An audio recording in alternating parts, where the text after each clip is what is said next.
एक वृत्त की कितनी स्पर्श रेखाएं हो सकती है? तो देखिए कि ये हमारे पास एक वृत्त है।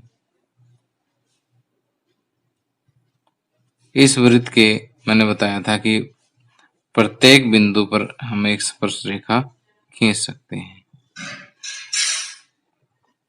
एक वृत्त के एक बिंदु पर हम एक स्पर्श रेखा खींच सकते हैं। लेकिन अब देखिए कि वृत्त पर बिंदु कितने हैं। वृत्त पर अपरिमित रूप से अनेक बिंदु है, अनंत बिंदु है, जिसको गणित की भाषा में कहते हैं कि अपरिमित रूप से अनेक बिंदु है। जब बिंदु अपरिमित रूप से अनेक है तो आप स्पर्श रेखाएं भी अपरिमित रूप से अनेक खींच सकते हो।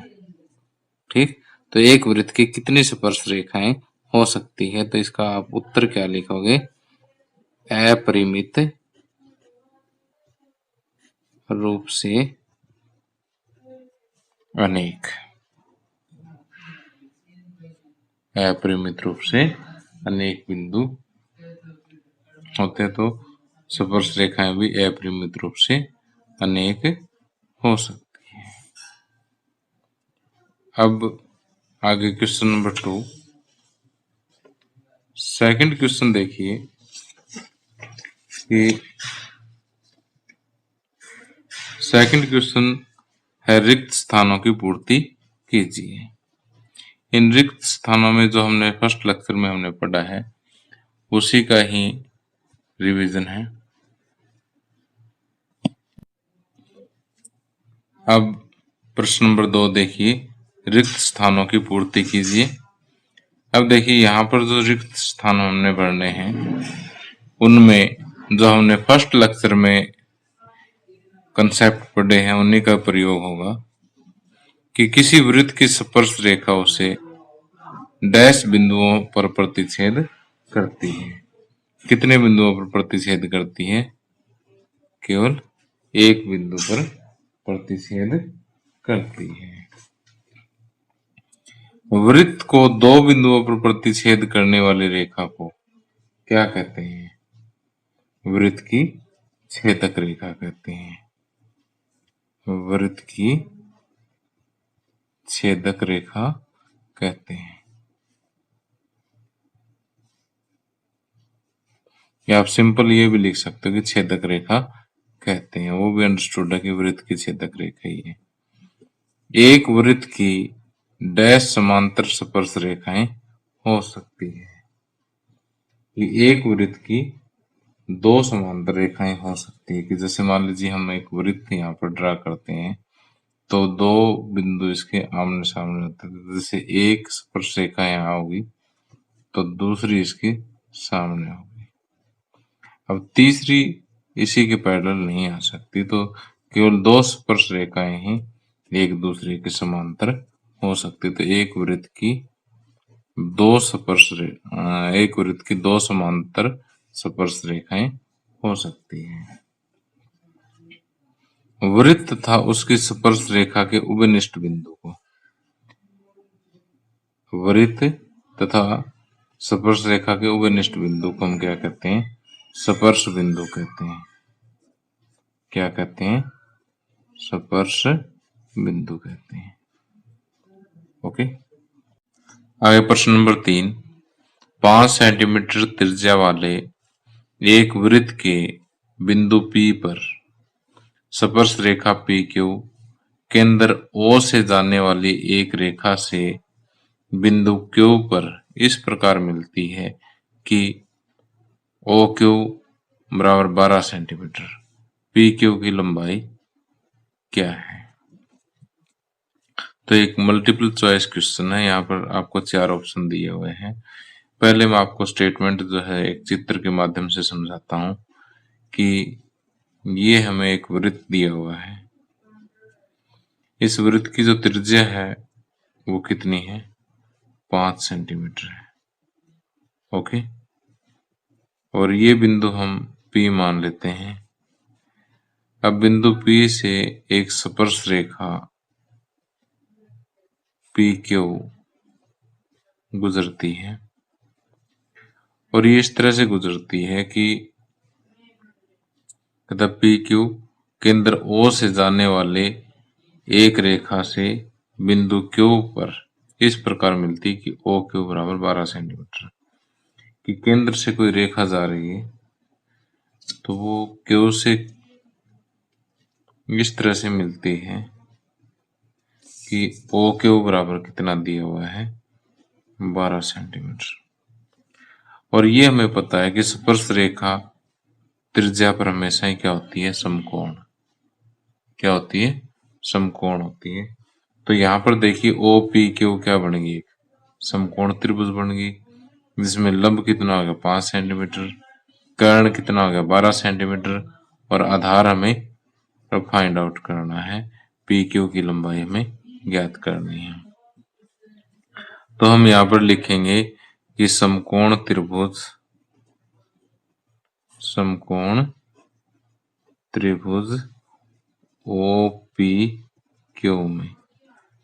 OPQ में क्या है कि पाइथागोरस प्रमेय लगा देंगे, OQ का स्क्वायर बराबर OP square plus PQ square. Okay, कि क्योंकि ये क्या है, पाइथागोरस प्रमेय है। ओके, OQ कितना है 12, तो 12 का स्क्वायर कर दो। OP कितना दिया है 5, तो 5 का स्क्वायर कर दो, प्लस PQ में फाइंड आउट करना, तो इसको ऐसा का ऐसा रख लो। तो 12 का स्क्वायर होगा कितना 144, 5 का स्क्वायर होगा 25 प्लस PQ स्क्वायर। यहाँ से PQ स्क्वायर क्या हो जाएगा 144, ये लेफ्ट में जाएगा तो -25, तो PQ स्क्वायर बराबर 144 - 25 119। ओके, तो यहाँ से PQ का स्क्वायर 119 है, तो PQ कितना होगा, दोनों तरफ वर्गमूल करेंगे तो इधर वर्गमूल से वर्ग कट जाएगा और ये 119 का वर्गमूल आएगा। तो PQ कितना आ जाएगा, वर्गमूल 119। तो इस हिसाब से डी ऑप्शन जो है वो ठीक होगा। क्लियर?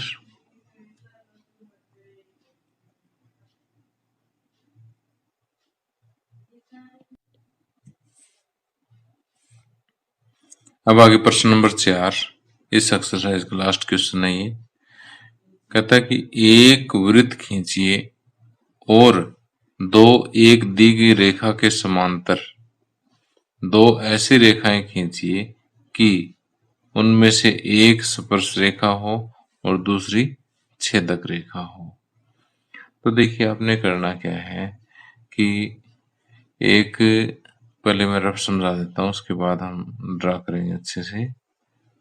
कि एक वृत्त दिया हुआ है, एक वृत्त खींचना है, फिर आपने कोई एक रेखा खींचनी है। अब इस रेखा के समांतर बिल्कुल पैरेलल आपने क्या करना है, एक स्पर्श रेखा खींचनी है और एक छेदक रेखा खींचनी है, होने चाहिए तीनों समांतर। तो इस तरह से हमें एक रेखा के समांतर दो रेखाएं खींचनी है, जिसमें से एक क्या हो, स्पर्श रेखा हो और दूसरी छेदक रेखा हो।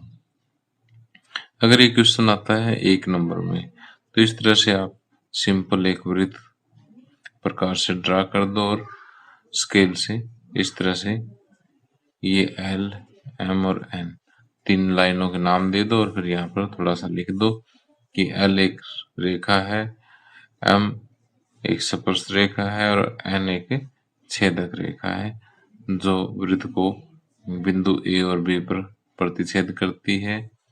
M एक स्पर्श रेखा जो बिंदु P पर प्रतिच्छेद करती है।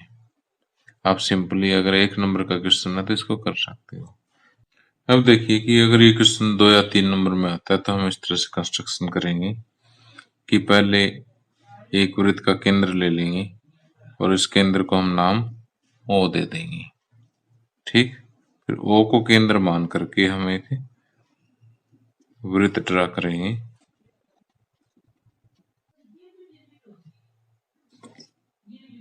अब देखिए इस तरह से एक वृत्त खींचने के बाद आप कोई एक रेखा ले लीजिएगा। इस रेखा को आप चाहो तो ए बी का नाम दे सकते हो, चाहो तो रेखा एल का नाम दे सकते हो। अब देखिए कि हम क्या करेंगे कि जो केंद्र बिंदु लिया है ओ, यहां से हम इस रेखा पर एक लंब गिराएंगे। लंब गिराने का तरीका देखिए कि आपको क्या करना है कि प्रकार की नोक, लंब कहाँ से गिराना है, ओ से, तो प्रकार की नोक ओ पर रखिए और फिर इस तरह से आपने एक चाप लगानी है। इस चाप का आप नाम दे सकते हो एल एम। एल एम चाप का नाम दिया है तो जो एल एम रेखाखंड है उसके आधे से थोड़ा सा ज्यादा आपने प्रकार खोलना है। एक बार एम पर प्रकार की नोक रखोगे, एक चाप लगा दोगे, दूसरी बार एल पे रखोगे, रेख चाप लगा दोगे। अब उसके बाद ये दोनों चाप मान लीजिए एल एम पॉइंट एन पर काटती है तो ओ एन को आपस में मिला दो। ठीक, अब यहां पर ये बिंदु P मान लेते हैं और अब P को स्पर्श बिंदु मान करके हम एक स्पर्श रेखा खींचेंगे। ये आपको पता है कि त्रिज्या स्पर्श रेखा पर, त्रिज्या और स्पर्श रेखा एक दूसरे पर समकोण होती है। तो यदि हम यहाँ पर एक समकोण बना देते हैं, 90 डिग्री का कोण बना देते हैं, तो ये क्या होगी, P पर एक स्पर्श रेखा बन जाएगा। ओके, तो यहां से देखिए यदि मैं O और P को आपस में मिला देता हूं तो यहां पर हमें एक रेखा M प्राप्त हो जाती है जो P पर स्पर्श रेखा है और L के देखिए समांतर भी है। समांतर क्यों है, क्योंकि यहाँ 90 डिग्री का कोण और ये 90 डिग्री का कोण, जो संगत कोण बराबर होते हैं तो रेखाएं क्या होती है, समांतर होती है। अब इसी के समांतर हमें एक रेखा और खींचनी है। दूसरी क्या होनी चाहिए, छेदक रेखा होनी चाहिए। पहली क्या होनी चाहिए थी, स्पर्श रेखा होनी चाहिए थी, वो हमने खींच दी। अब आप अपनी मर्जी से यहाँ पर कोई भी एक पॉइंट ले लो और उस पर फिर एक 90 डिग्री का कोण बना दो।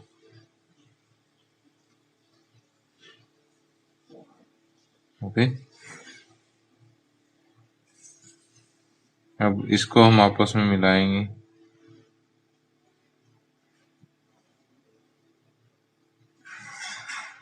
तो ये जो रेखाखंड हमें n प्राप्त हुआ है, ये क्या है, छेदक रेखा है जो यहाँ पर बिंदु A और B पर प्रतिच्छेद करता है। ओके, तो इस तरह से आप ये चित्र जो है वो ड्रा कर सकते हैं। तो अगर रचना लिखना चाहो तो आसानी से लिख सकते हो कि यहाँ सबसे पहले हमने O को केंद्र मानकर एक वृत्त खींचा, L एक कोई रेखा ली, O से L पर एक लंब गिराया।